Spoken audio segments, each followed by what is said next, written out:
Ryan Carolina Jackpot Time coming at you on Sunday afternoon. Thanks for everyone who showed up last night and supported the live stream we had and watching the South Carolina take down Mississippi State, grab our first conference victory of the season, 37-30 in Williams-Brice Stadium, in a game that was closer than it needed to be, closer than it should have been. South Carolina's offense we saw that offense finally click last night. It hit on, I'm not going to say it hit on all cylinders, but just an egregiously, is that the right word?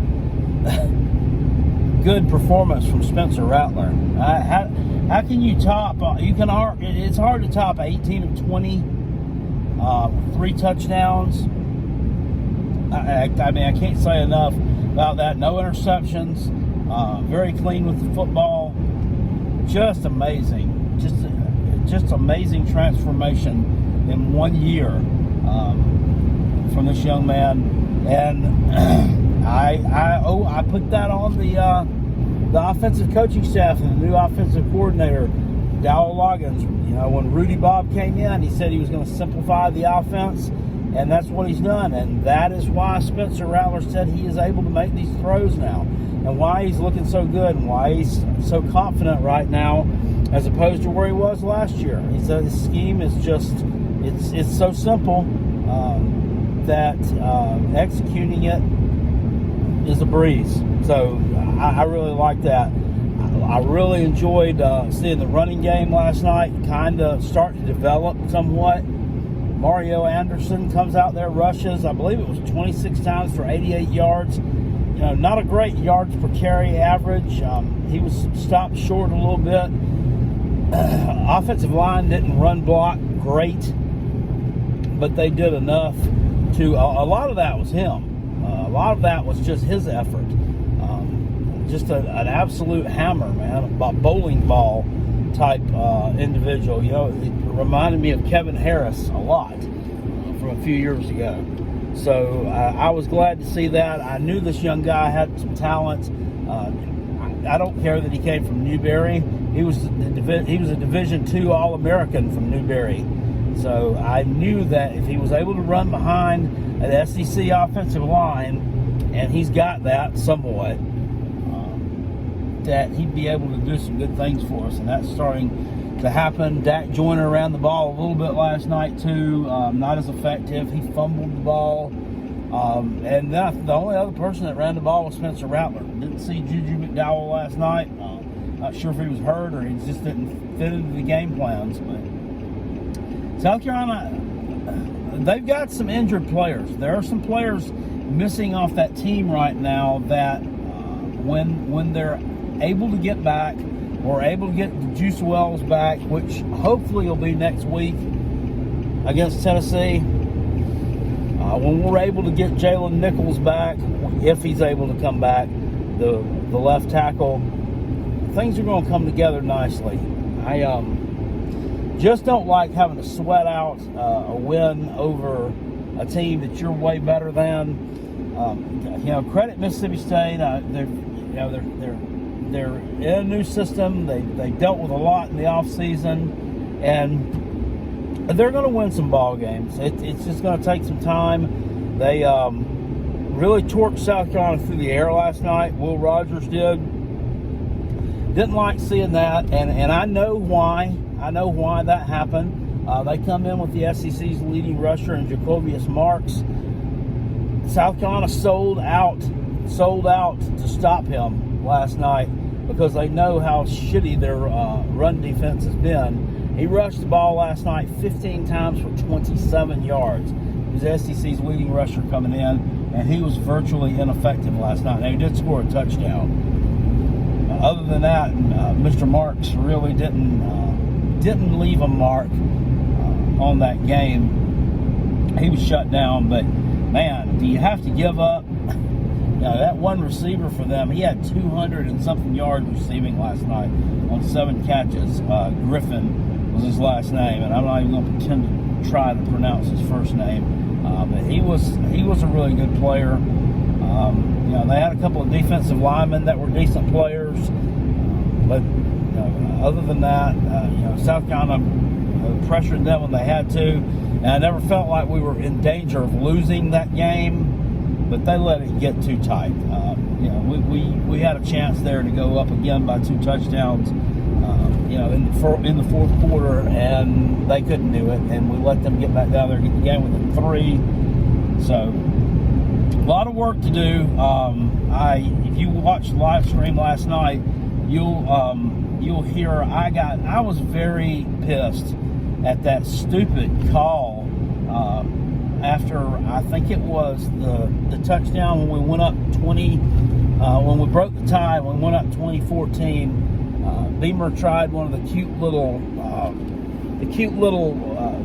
pass to the damn defensive lineman Tonka Hemingway's lined up. The punter is the holder. He tries to throw it back across the field, and that's worked before. It worked last year at Vanderbilt. We did it, but I think we were up by 2 or 3 touchdowns when we did it.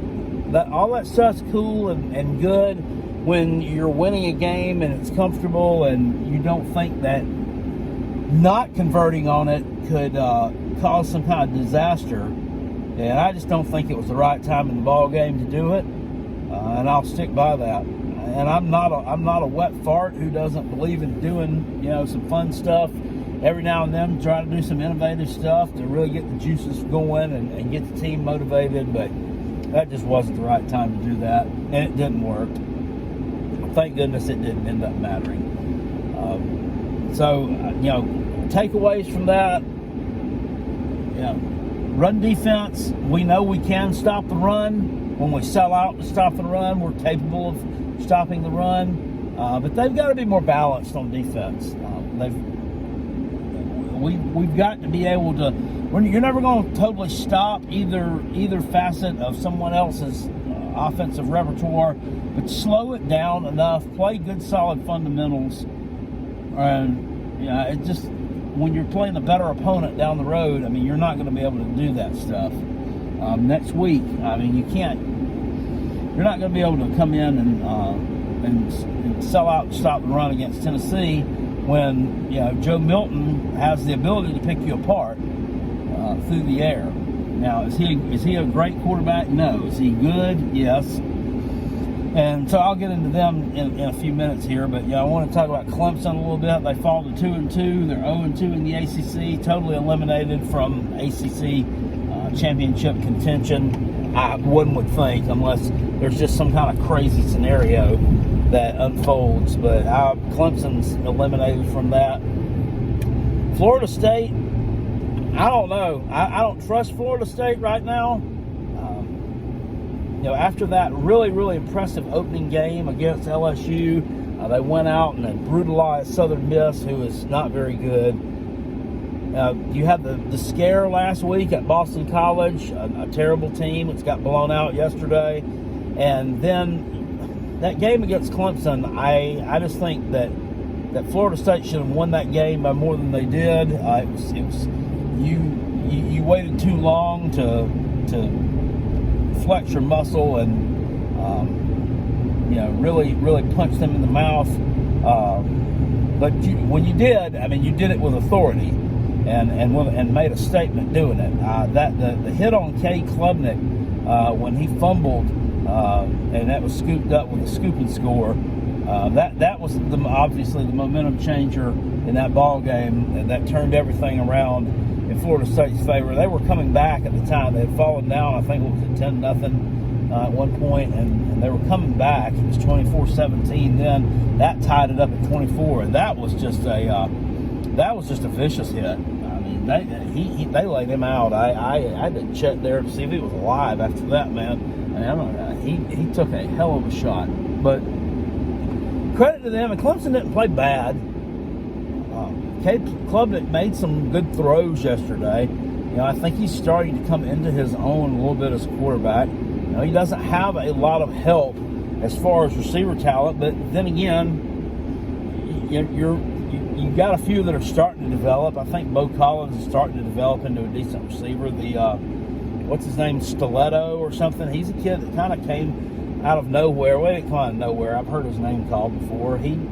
he provided a little bit of something for you. This Tyler Brown kid, he's from right around this area somewhere. Pretty decent young kid. And of course, Antonio Williams was out hurt yesterday. And Shipley looked okay yesterday. He got stopped in the backfield a good bit. Not one of his better games, but he had some decent runs for Clemson too. So they're just kind of up against it a little bit. The ACC's leveled up, and Dabo's got a decision to make. He really needs to go after some of the transfer portal talent in the offseason. He's going to have to build his receiving core up, to get himself a better offensive line. Some of these people, they will, much as I hate them, they'll come to Clemson. They will come there because it is a national brand. They have won national titles in the past. You've got what's believed to be a good coaching staff. That kids will come there if you go trying to get them out of the portal. I don't understand what the damn big deal is with it. I mean, things change, right? Things change over years. I mean, if our grandparents went out probably in the late 1960s, the early 1970s, and they bought their first color TV because they were finally able to get color TV and ditch the old black and white model. You know, was anybody holding out and holding on to the old black and white one just because I'm stuck in my ways and I'm not going to change? I don't like the new color TV. I mean, and just a million analogies you can come up with to just describe how dumb that is. I'm not going to use the transfer portal. It's against my morals. Whatever. It's going to end up costing you. Clemson is not what they once were. They're not a championship level team anymore. They're an above average team right now. Will not be in the top 25 unless they find their way to a decent victory at some point. As long as they keep on winning, they got a tough test on the road at Syracuse this Saturday. I'm not sure they win that game. They're 2-2. Syracuse now sitting there undefeated at 4-0. You know, Syracuse was undefeated last year, and they lost at Clemson in a close one, and then they just kind of fell apart down the rest of the stretch of the season. I happen to think that, you know, I'm not a real big revenge guy as far as, you know, in terms of betting on things and, you know, looking at lines, and I think that's a fluky advantage, but sometimes it is valid, and I think that not necessarily looking for revenge, but I think that I know that quarterback there talked some smack over the summer that they want to beat Clemson, and this is their year to take them down. And I was thinking, well, no, last year was your year to take them down, and you didn't do it. But I mean, it's looking more and more like Syracuse is a viable team, undefeated. They beat Army yesterday, a pretty decent Army team. So we'll see what happens in the Dome on Saturday. It's a noon kickoff.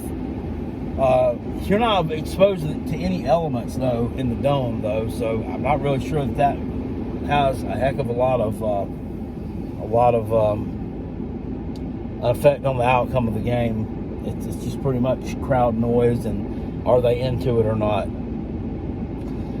Gamecocks are traveling to Tennessee. The line on that hasn't come out yet that I've seen. I expect South Carolina to be at least a 10-point underdog at Tennessee. I'm thinking this is a game it's going to open up a double-digit spread, and then it's probably going to be bet down to single digits. You know, it might even get down as low as 7.5. You know, Tennessee is not. They're not what they were last year. I mean, that's painfully obvious if you're a Tennessee fan. But I mean, they're ready to jump off a bridge too, and they're ready to fire the whole. I mean, I've seen people ready to fire Josh Heupel already. They're ready to just throw in the towel on the season. Bros, you lost one game. You lost to Florida on the road. You have lost to Florida on the road in the swamp. multiple times over the years. This is not anything new. You can come back from it. It's only one loss. They were ahead 31-0 yesterday over UTSA at halftime. They ended up winning 45-21. I think it was 45-14, something like that. 45-14, I think it was. So a pretty solid win over UTSA in a game that in the offseason we looked at it and said, man, that's going to be a fun game. That's going to be a shootout there. That'll be like a 49-42 game or something crazy like that. But UTSA's quarterback has some health issues. He's not played well this year when he has played, and he was out yesterday. So they were already, their back was against the wall. So that just kind of put the nail in the coffin for UTSA. They weren't going to compete with Tennessee, but nobody's looking as dominant this year. Nobody's looking as dominant. Yeah, Alabama won yesterday, but they didn't look dominant in the win over Ole Miss. Ole Miss is just talk. It's a bunch of hot air, and I don't think they're ever going to win anything of substance. Who else yesterday? We had Florida. I mean, they had like a wet fart win over Charlotte, who's horrible. Was it 22-9? That's not impressive. Mizzou had like 500 yards, or more than 500, maybe 550 yards of total offense yesterday against Memphis, and only won the game by a touchdown. It was 34-27 in the old dome out there at St. Louis. I don't know if anybody saw that, or watched any of that. I saw a little of it, after our game, and looked at some stuff on Twitter. The field in that place, it just in horrible condition. It had the Missouri logo on it. So I guess it was like a home game for them. But I'd be embarrassed to have my logo associated with that. And I know those Missouri fans were not happy with the accommodations that were provided there in St. Louis. Just a shithole, really. Who else? So with the Gamecocks going to Tennessee, that Arkansas game, the Arkansas LSU game, a rivalry game. Arkansas keeps it tight throughout. It wasn't surprising to me. And then you've got Auburn and Texas A&M. Texas A&M is just never going to, I don't think, get over the hump. I think they're always going to be like an 8-win team or something under Jimbo Fisher until they decide to part ways and do something else. I mean, they ended up it looked like they dominated Auburn on the scoreboard, but they really didn't. That was a back and forth kind of game in the first half, and then Texas A&M pulls away late. So they're not as impressive as I thought they were. But with Tennessee,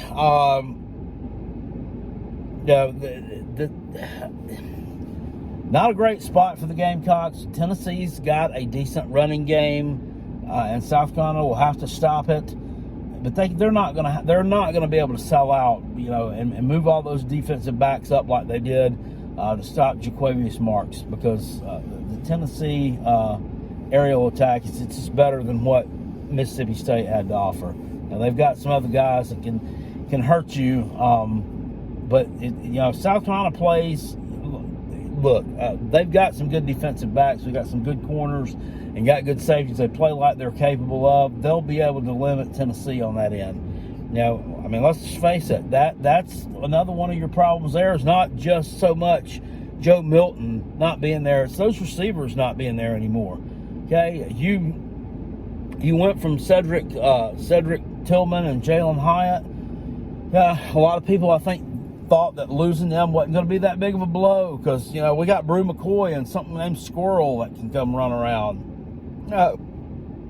Brew McCoy was a number 3 wide receiver. I can't even talk, wide receiver last year at best. And, I don't know what Squirrel is, but he's not either one of those two. So but we're going in there Saturday night, and I think it's going to be a slugfest.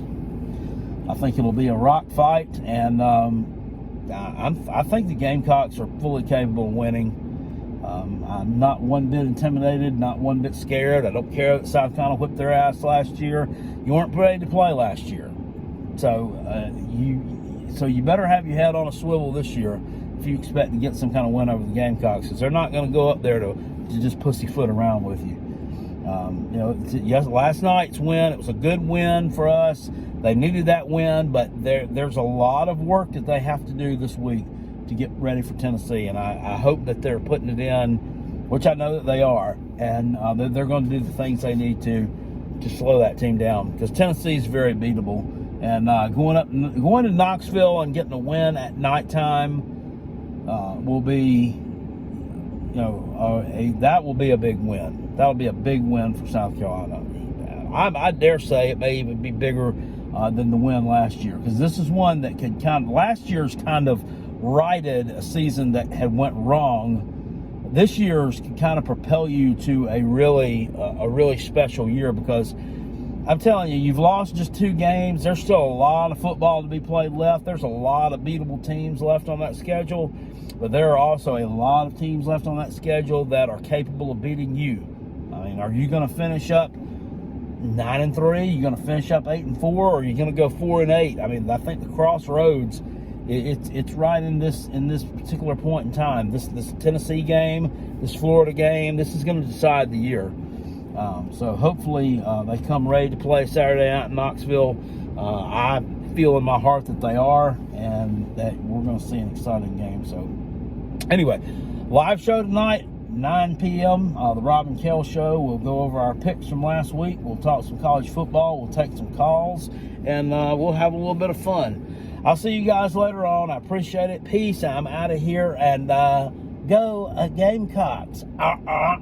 Woo! And go Coach Beamer. Stop going for 2-point conversions when you don't need them.